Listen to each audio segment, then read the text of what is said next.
Hello, my name is Miss White and welcome to Chapter 8. We will be discussing altered fluid and electrolytes. All right, so here are some of the objectives of this chapter. We will list potential sources of fluid loss. We'll describe the clinical implications of fluid and electrolyte imbalances. We'll look at a few examples of what fluid and electrolyte imbalances will cause. We'll look at what the differences of electrolytes are within the body. We'll talk about fluid distribution within the body, and we'll talk about different anions and cations, particularly your electrolytes within this chapter.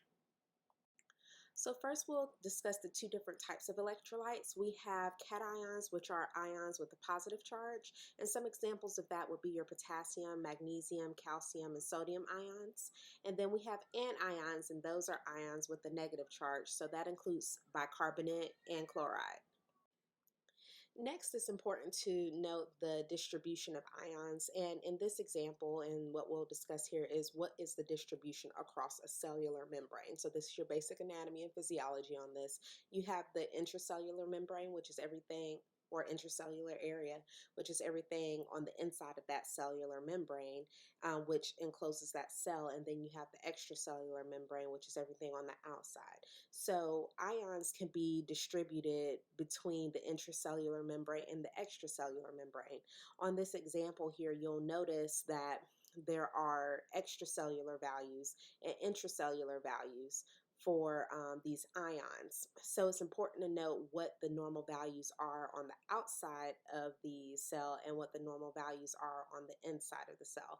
So when we're looking at the intracellular compartment, for example, sodium, a normal value is 10 to 14 millicues, but on the outside, which is your values that we normally test in the clinical setting, it should be 135 to 145. So that's on the extracellular side. Same thing with potassium. With potassium, it's normal to have 140 to 150 on the inside of the cell, but on the outside of the cell, it's 3.5 to 5, and some textbooks say 3.5 to 4.5, and so this is a little bit of a difference here, but still the same. For bicarbonate, which is this HCO3, on the inside of the cell, normal values are 7 to 10, whereas on the outside of the cell, it's 24 to about 26. You have calcium, which is on the outside of the cell, is 8.5 to 10.5, but on the inside, it's less than 1 millicues, and so on and so forth. So again, the values that we're testing in the clinical setting would be the extracellular values, and that's what you'll normally see on a basic metabolic panel or a complete metabolic panel, your electrolyte panel. Those are the values that we're looking at. So ultimately, it's important to note the distribution for several reasons. It helps us get a good idea of what the body is doing, but ultimately it helps us determine electroneutrality or balance within the cell and ultimately within the body. In order to get balance with the distribution of ions, we have to have something called electrolyte transport. And there are several different types of transport, but ultimately this transport is a method to maintain homeostasis and balance between fluids and electrolytes. So again, we are talking about this at the cellular level. So we do have two types of transport. We have active transport and passive transport. Active transport we'll get into in a little bit more detail, but passive transport just generally means there's no energy required in order to transfer ions across a cellular membrane. And again, we're looking at what's going on from the intracellular side to the extracellular side of that membrane. So passive transport, there's no energy that is necessary. So transport normally exchanges either cations or anions depending on the balance that the cell needs. So again, you may choose passive transport versus active transport in order to achieve that. So here is a slide regarding active transport, and this is a specific type of active transport that I want you to know. This is the sodium-potassium pump, and it is active transport, so that means it requires a energy source in order for transport to happen of those ions. So again, this is the sodium-potassium pump, so the electrolytes that we're working with here is sodium and potassium. Both of them are positively charged cations, so you can have this with different variations of anions and cations, but here these are two cations, positively charged ions that are crossing the cellular membrane to maintain homeostasis. So if you'll notice, there's a molecule on this picture called ATP, and it's the one that's bright yellow and red.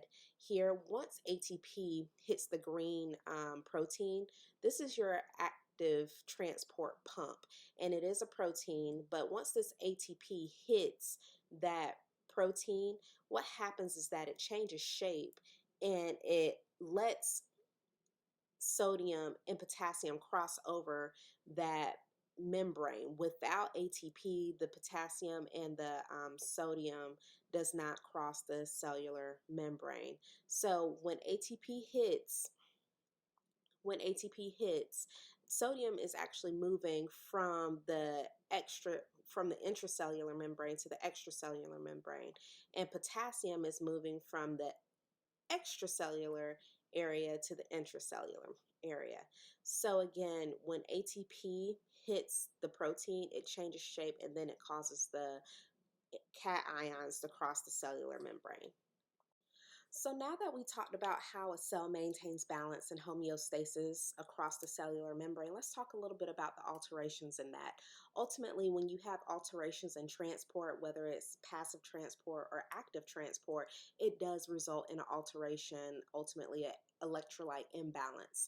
So we have several electrolyte imbalances that we'll talk about in this lesson, but just know that the main concept here is knowing the difference between hypo and hyper.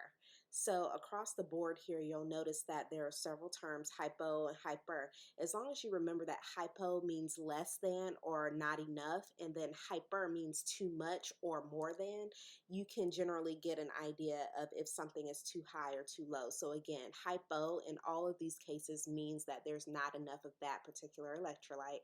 Hyper means that there's too much of that electrolyte. So again, you have the 6 that we're going to talk about today. That's sodium, potassium, chloride, calcium, magnesium, and phosphate. Just make sure you understand and know the differences, and make sure you know the clinical manifestations of these electrolyte imbalances. So we'll talk about sodium first, and notice that there's hypernatremia and hyponatremia. First, we'll talk a little bit about hypernatremia. Hypernatremia means there is increased or excessive levels of sodium, and this is normally depicted by 145 millicues per liter. You'll notice that we discuss these values or normal values with millicues per liter for most of these. So again, hypernatremia is increased or excessive levels of sodium in the blood, greater than 145 millicues per liter, and it is caused by excessive dietary sodium, so an individual has too much salt in their food. Also, it's also caused by a loss of body water, and the reason why that is because your fluids are not diluting that concentration of sodium in the body, so you'll have more sodium compared to water. So clinical manifestations include agitation, restlessness, decreased levels of consciousness, thirst, hypertension, hyper greater than high blood pressure, tachycardia, high heart rate, edema, swelling, weight gain. And then we'll have hyponatremia, and this is normally decreased levels of sodium in the blood. And this is normally a value less than 135 millicues per liter. It is caused by diarrhea, sweating, vomiting. All of these are ways that you can lose body water. But normally sodium follows that loss of water. So when you have diarrhea, sweating, and vomiting, you're losing everything at the same time. So that'll cause you to have hyponatremic states. So the clinical manifestations are muscle twitching, weakness, hypotension, remember that loss of everything, diarrhea, sweating, vomiting, so you're losing fluids. Sodium follows the fluids, so you have hypotensive states there. Also has tachycardia, oliguria or anuria, which means very little urine or no urine at all. You have vomiting, lethargy, confusion, seizures, and coma. Next, we'll talk about potassium, and the normal values of potassium are 3.5 to 5.0 as per your textbook. Some textbooks say 3.5 to 4.5 millicubes per liter. Both are correct, but for this particular class, we'll use 3.5 to 5.0 millicubes per liter. So hyperkalemia. Hyper, this is excessive levels of potassium in the blood, and it's greater than 5.0 millicubes per liter, and it is caused by several etiologies. It is caused by the inappropriate use of medical drugs and medical management. It can also be caused by inadequate potassium excretion by the kidneys, and we'll talk about that in a little while, but just know that the kidneys that don't excrete potassium, and that may be for several reasons. Maybe there's too much of a potassium sparing drug involved with an individual like this. It causes them to hold on to potassium, therefore they have a hyperkalemic state. You have clinical manifestations, which include, most importantly, cardiac arrest. You have abdominal cramping and flaccid paralysis. As far as hypokalemia, this is decreased levels of potassium in the blood, normally less than 3.5 millicubes per liter, and this is caused by excessive diuretic use. So you have too much of a thiazide, for example, hydrochlorothiazide, and if you don't have a potassium sparing drug associated with it, you can lose your potassium levels. It can also be caused by severe vomiting and diarrhea. So what I want to point out here is that when you have severe vomiting, diarrhea, you're losing everything. So you're losing sodium, you're losing potassium, you're losing all of those important cations because everything's going out. You have no nutrition at that point. So again, this can be caused by vomiting and diarrhea as well. You have clinical manifestations such as dizziness, hypotension, cardiac arrhythmias, muscle weakness, leg cramps, anorexia, and abdominal distension. One of the key points here, and one of the most important points, is that potassium has a lot of effect on the heart. So if you have too much potassium levels, it can cause cardiac arrest, whereas if you don't have enough potassium, it can cause cardiac arrhythmias and dysrhythmias, and this is where you'll see individuals go into atrial fibrillation, supraventricular tachycardia.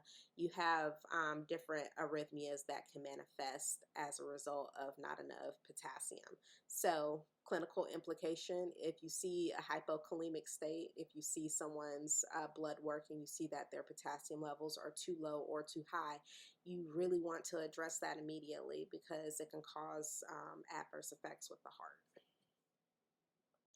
Next, we'll talk about chloride, and our normal values are 98 to 108 millicubes per liter. So hyperchloremia is increased or excessive levels of chloride in the blood, normally greater than 108 millicubes per liter, and it is caused by severe dehydration, kidney failure, dialysis treatments, particularly hemodialysis, and also traumatic brain injury. So you'll see a lot of this in your neuro patients. The clinical manifestations are deep, rapid breathing, the Cheyne-Stokes or the Biot's respirations. You'll have metabolic acidosis. You have weakness, headache, diminished cognitive ability, and also cardiac arrest.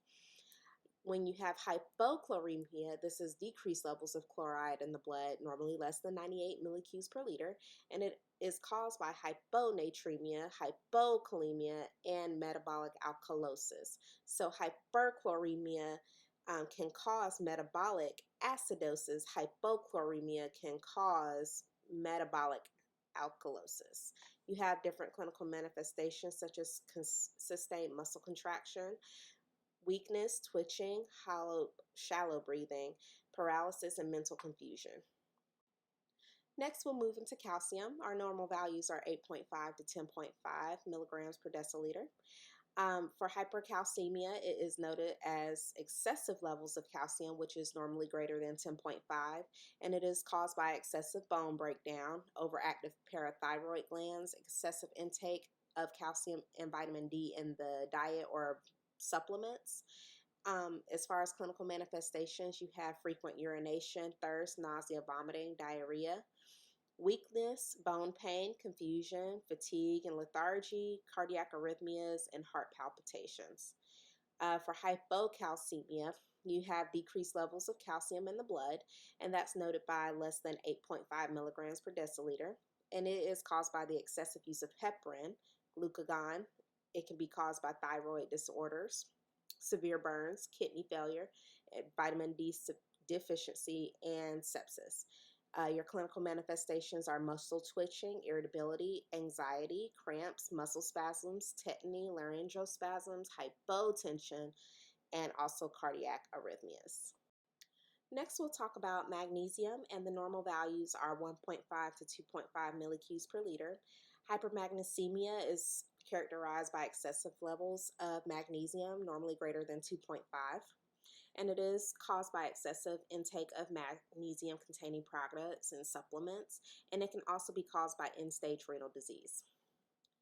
So you have clinical manifestations: hypotension, you have diminished reflexes, muscle weakness, flaccid paralysis, respiratory depression, bradycardia, cardiac arrhythmias. A lot of this has to do with your muscles, magnesium muscles. Hypomagnesemia is characterized by decreased levels of magnesium in the blood, normally less than 1.5 millicues per liter, and it is caused by hypokalemia, hypocalcemia, inadequate intake of magnesium, malnutrition, malabsorption, severe burns, and alcoholism. And as far as your clinical manifestations, you have hypotension, muscle cramping, seizures, cardiac arrhythmias. Okay, next we have phosphate, and the normal values are 2.5 to 4.5 milligrams per deciliter.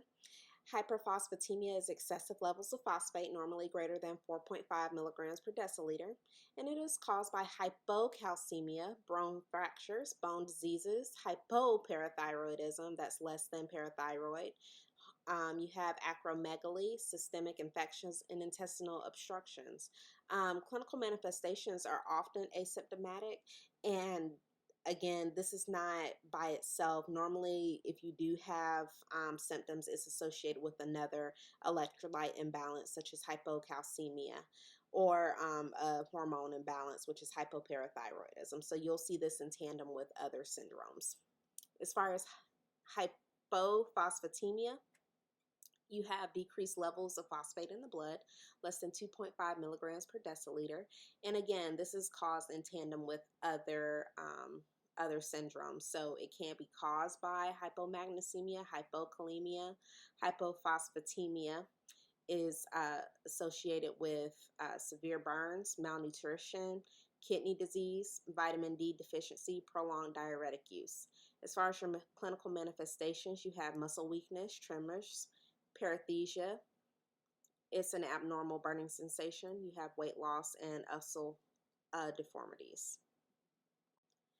Now that we've talked about all of our electrolytes, we're going to move on to fluid balance within the body. So again, the body is consisted of 60% of water, and that 60% is further broken down. You have intracellular water, which is 40%, and then the extracellular water component is 20%. And again, this consists of the plasma volume and interstitial volume of water. You have the other formed components of the body, which is 40% of body weight. So most important thing here, your body is 60% water as an adult. So that's a large percentage. If you'll look at your chart here, total body weight, again, is 60% fluid. The other 40% is formed components. That's your organs and things of that nature. So when you look at that 60%, again, there is 40% that's intracellular water components, and then you have extracellular water components, which is 20%. So next we'll talk about cellular membrane transport mechanisms. So we have different types, and it depends on the type of particles that are moving across the cellular membrane. So fluid balance is heavily regulated with transport mechanisms. So one that we talked about earlier in this lecture was an active transport mechanism, and that was used to help transport ions across the cellular membrane. That was that sodium-potassium pump, and we were talking about active transport with that. So we do have different types of transport. We have diffusion, which is where particles are evenly distributed across the cellular membrane. So it's just literally floating across the cellular membrane freely without the use of any proteins or active transport mechanisms. So diffusion is simply going across membranes evenly. You have osmosis, where there is a flow of water and it has to go through a concentration gradient. Normally, it is directed by particles, but when we talk about osmosis, it's specific to water. So when we talk about diffusion, that is specific to the particles, but osmosis is specifically referencing water transport across the membrane. And then you have facilitated diffusion, which is a transporter or a carrier system that helps move particles across the membrane. So there is protein involvement in that. It does help with the crossing of that cellular membrane, but there's no energy required. So it still has that free movement across the cellular membrane, but they just move through a protein. Now, again, active transport, the difference between facilitated diffusion and active transport, they are both proteins, but active transport requires that you have that ATP molecule or that energy molecule jump starting that protein and making it change shape in order for it to cross particles, ions across that cellular membrane. So again, that's what that active transport mechanism does. And another thing about active transport I want to mention is that it pumps across the concentration gradient. So what that means is that it's pumping against. So normally you have a natural way that particles move through a cellular membrane. Active transport forces that movement of ions across a concentration gradient, or more specifically against that concentration gradient. Again, that fluid transport is through the intracellular membrane to the extracellular membrane and vice versa. So next we'll talk about fluid movement across capillaries, and just as a reminder, the capillary is that meeting point between the artery and the vein. So the artery is the area where it's perfusing to the organs. The vein is where that blood flow is returning to be reoxygenated. So we have perfusion in the capillary here, and then we have the vein that helps with reoxygenation.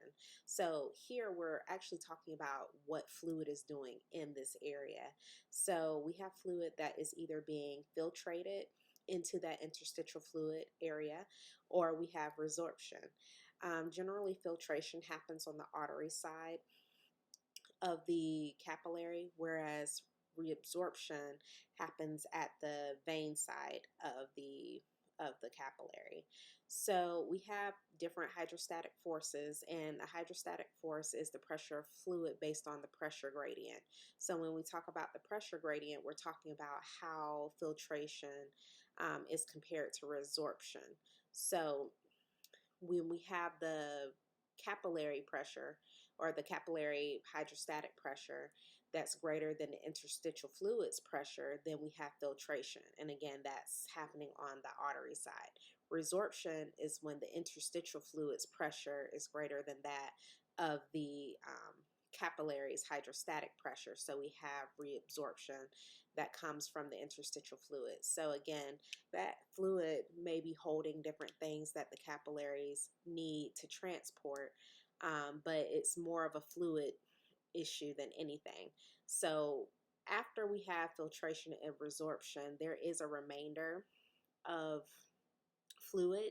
And again, this is water that we're talking about, that is in the area. Normally, the lymphatic system comes into play here, and it absorbs the remaining fluids after filtration and reabsorption has occurred. Next, we'll talk about mechanisms that promote fluid intake. So just know overall, this is a negative feedback system, and it operates by if the body senses that there's not enough fluid, it will trigger responses to either help hold on to water, or it'll trigger responses to help intake water. So with that being said, there are two main mechanisms that will trigger this, and that is cellular dehydration and it's also a decrease in blood volume. So whenever you're dehydrated, that means you become thirsty. Well, this decreased level of fluid triggers and promotes water intake by making the individual thirsty. So thirst is a actual correction method that helps the body intake more fluid. So that is one mechanism that would promote fluid intake. If you're dehydrated, drinking water, the mechanism of thirst helps promote fluid intake. The next one we'll discuss is a decrease in blood volume. So when you have a decrease in blood volume, ultimately your blood pressure is low. So again, associate those together. Decrease in blood volume is the equivalent of your arterial blood pressure being low. So what that means is that your sympathetic nervous system is going to start recharging. And as we know, our sympathetic nervous system kind of deals with our fight or flight response. We're holding on to things and we're shunting things from unnecessary areas of the body. So in this particular case with fluid retention, it actually decreases renal perfusion. So when I say that this is decreasing renal perfusion, the kidneys are not excreting any urine. And this is an effort to help retain fluid. So again, if the body is lacking fluid, you don't want a mechanism that would continue to release fluid from the body. When we have urinary excretion from the kidneys, that is getting rid of fluid from the body.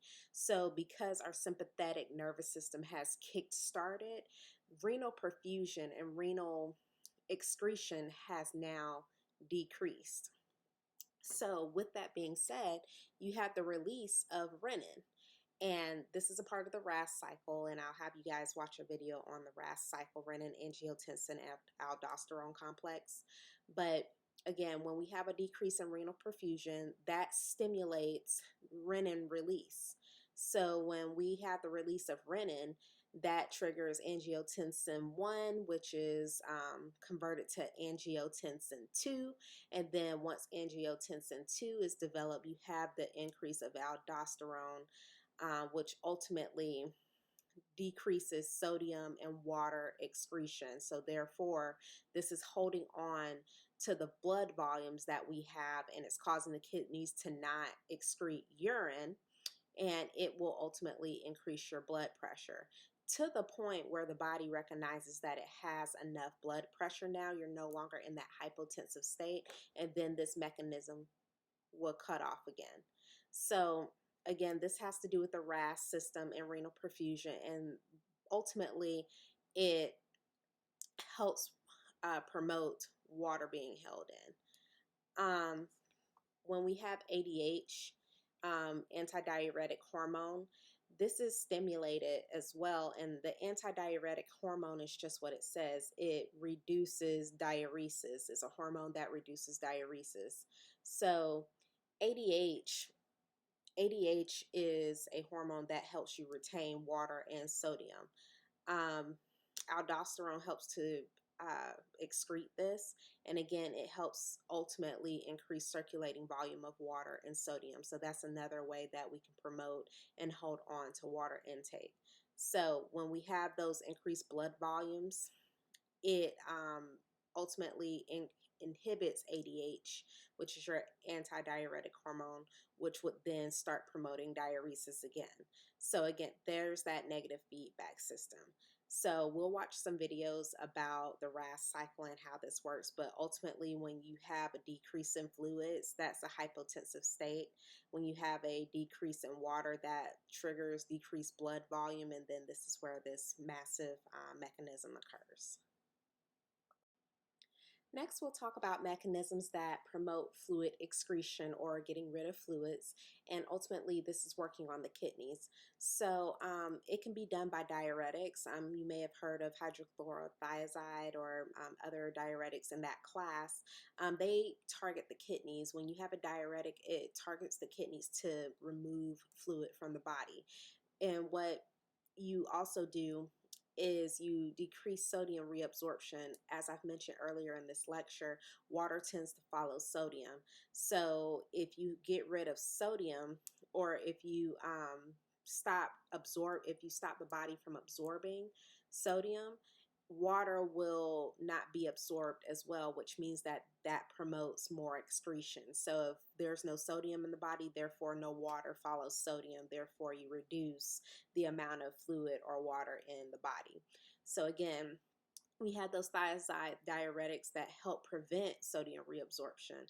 But another thing with that is that there's another cation that is affected by thiazide diuretics. So it does work on sodium reabsorption. It prevents the reabsorption of sodium, but it can also cause potassium loss. So when we look at this as a whole, if we're giving someone diuretics and the only thing we want them to do is just lose the water, we have to give them a potassium sparing medication to help prevent that potassium loss. If we're just only focusing on the water and sodium, you have to give that type of medication to help prevent potassium loss.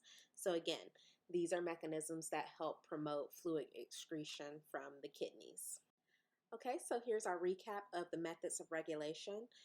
We have thirst that helps promote fluid intake and fluid retention. We have the renin-angiotensinogen-aldosterone system, or RAS, and that also helps with fluid retention. We have antidiuretic hormone that helps with fluid retention. And then we have the use of diuretics that helps promote fluid excretion. Now, I want to switch gears a little bit and just talk a little bit about tonicity. And this is the effects of the cell. When we have these methods of regulation, it does affect the cell on the intracellular side and the extracellular side. And we have terms that help define that. So we have isotonic. And again, this is how the cell responds to water movement. And isotonic is where the cell is balanced or unchanged. So the extracellular environment is equivalent to the intracellular environment. So therefore, there is a balance and homeostasis with the cell. When we have hypotonic, state of the cells, there is more water moving into the cells, and therefore that cell will swell. So again, hypotonic, the cell is getting bigger because there's more water flow inside of the cell. And then we have hypertonic, and this is where cells shrink or they get smaller. The osmotic gradient, or the water, is being pushed out of the cell and going back towards that extracellular environment. So again, the inside of the cell is shrinking as a result of water movement out of the cell. So remember, hypotonic, where the cells are swelling, they're getting bigger. Hypertonic is where the cells are shrinking because the water is moving out. Hypotonic, water is moving in. Hypertonic, the water is moving out. So now that we talked about how water moves normally in the body, we'll talk about the alterations in fluid water balance. So we have two terms here. We have hypovolemia and hypervolemia. And remember, earlier in this lecture, I discussed that hypo means less than or not enough, and hyper means more than enough or excess. So we'll talk about hypovolemia, or less water volumes or deficient water volume. And it is caused by excessive fluid loss. And that can even be with blood. You can be in a hypovolemic state when you lose blood. So it's not just the water part, but really the blood part of individuals. If you lose fluid of any kind, you can be in a hypovolemic state. It can also be caused by the reduction of fluid intake. It can be the loss of fluid during third spacing, hemorrhage, as I've mentioned, dehydration, and or water intoxication. The clinical manifestations are, first and foremost, thirst. You have dry mucous membranes. You have weight loss, flat neck veins, which makes sense because you don't have any water to help make those veins supple. You have diminished skin turgor, prolonged capillary refill, decreased urine output, increased heart rate, decreased blood pressure, and altered level of consciousness. Compared to hypervolemia, this is an excessive body fluid volume. This can be caused by heart failure, liver cirrhosis, kidney failure, excessive fluid replacement, and osmotically active fluids.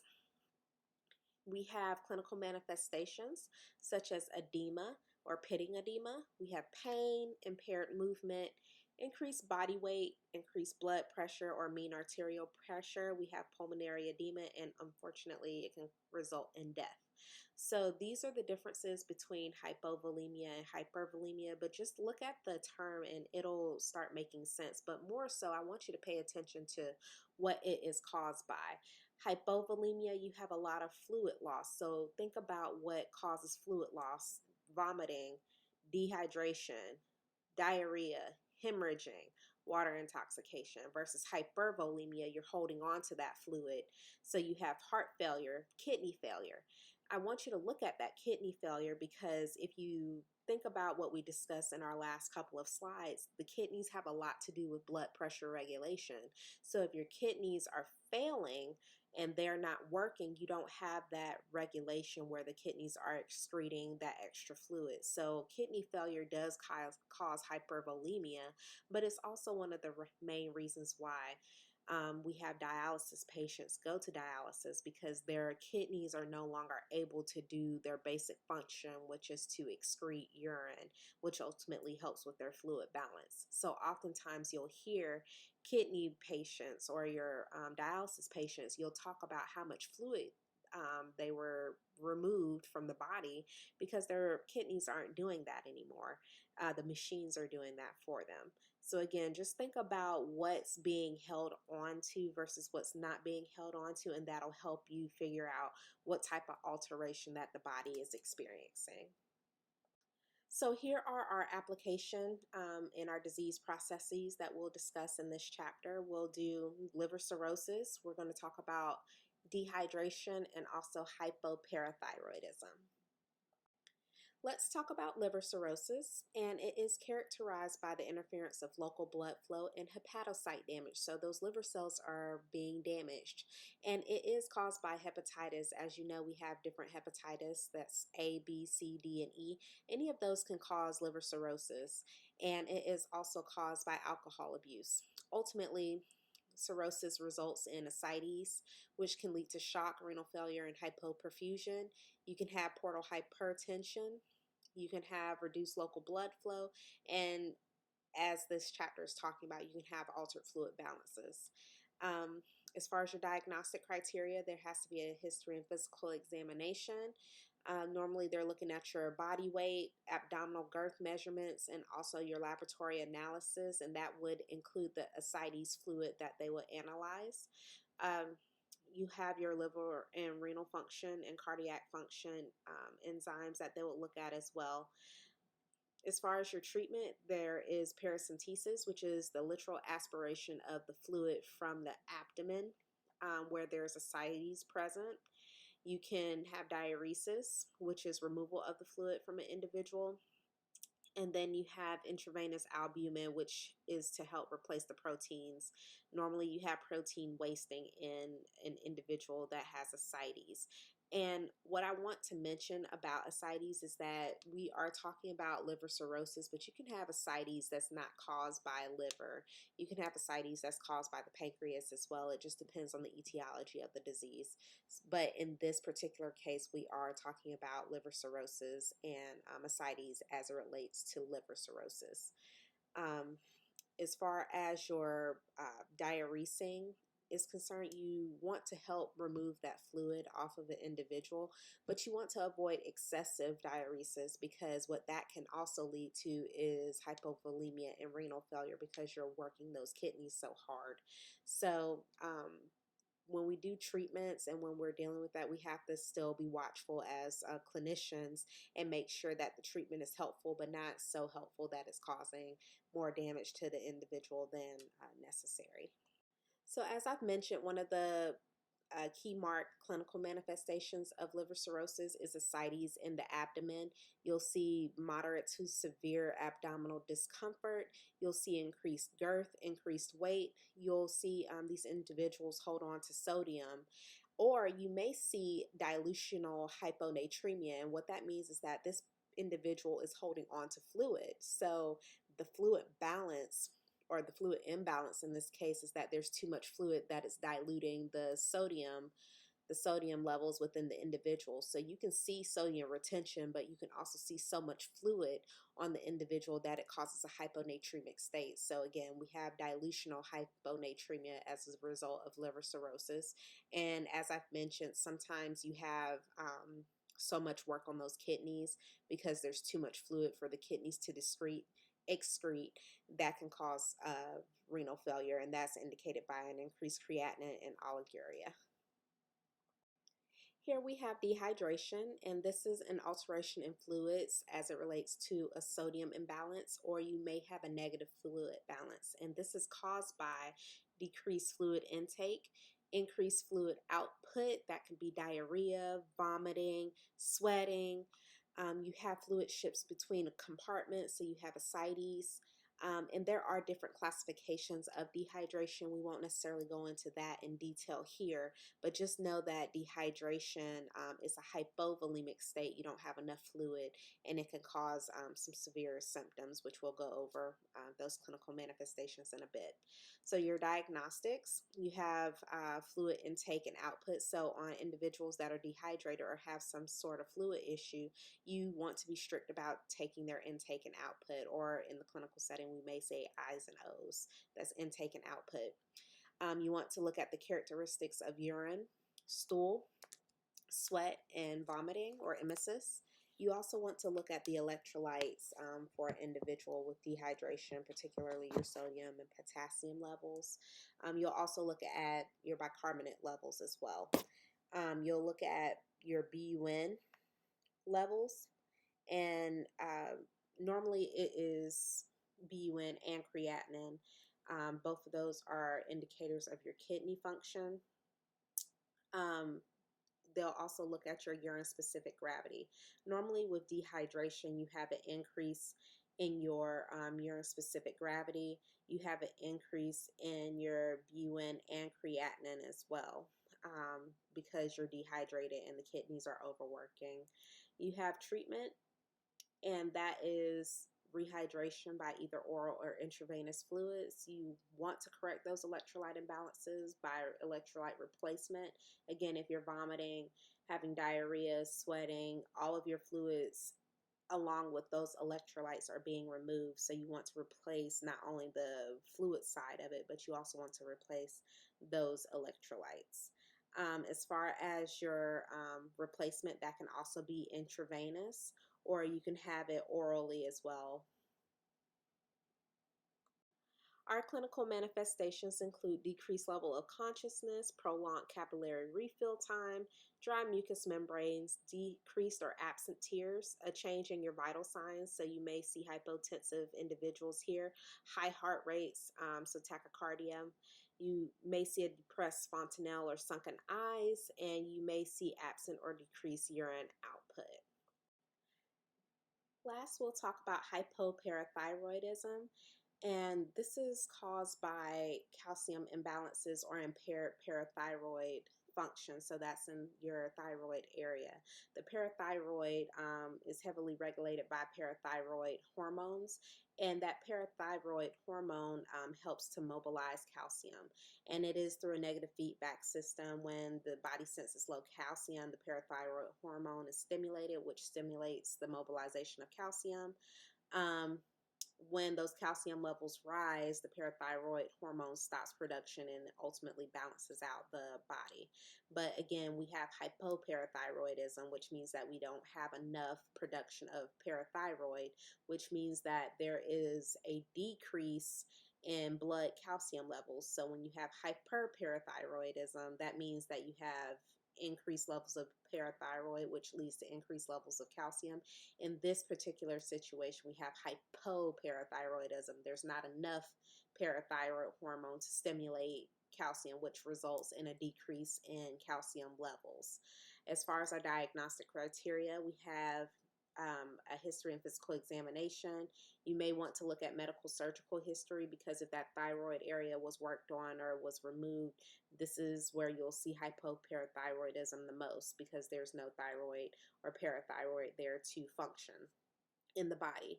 They will look at your laboratory tests. They do have a specific test for parathyroid hormones. So of course, if there's decreased levels of that, then that can indicate hypoparathyroidism. Your calcium levels and phosphorus levels, as well as your magnesium levels as well. And you may also look at urinary calcium. Of course, if there's a decrease in any of these electrolytes, that also indicates hypoparathyroidism. As far as your treatment, you want to replace calcium because the body's not stimulated to have calcium in the body as a result of impaired parathyroid function.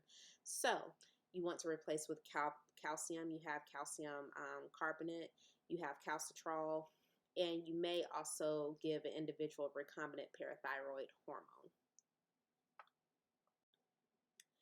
As far as your clinical manifestations, you have hair dryness and hair loss, nails are breaking, dry skin, bone loss, tingling in your extremities, visual changes, muscle cramps, seizures, and fatigue.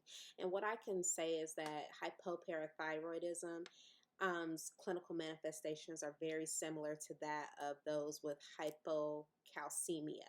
So if you think hypocalcemia, then you'll think about the hypoparathyroid clinical manifestations.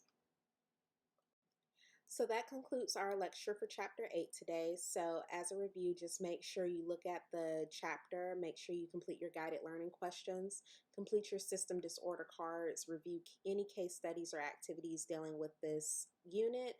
Make sure you review all of those things, understand the clinical manifestations, diagnostics, treatment, and application clinical models, and make sure you quiz yourself and others. You can also look at your textbook and answer questions. And if you have additional questions, feel free to reach out to me. I am more than happy to assist you. Thank you and happy studying.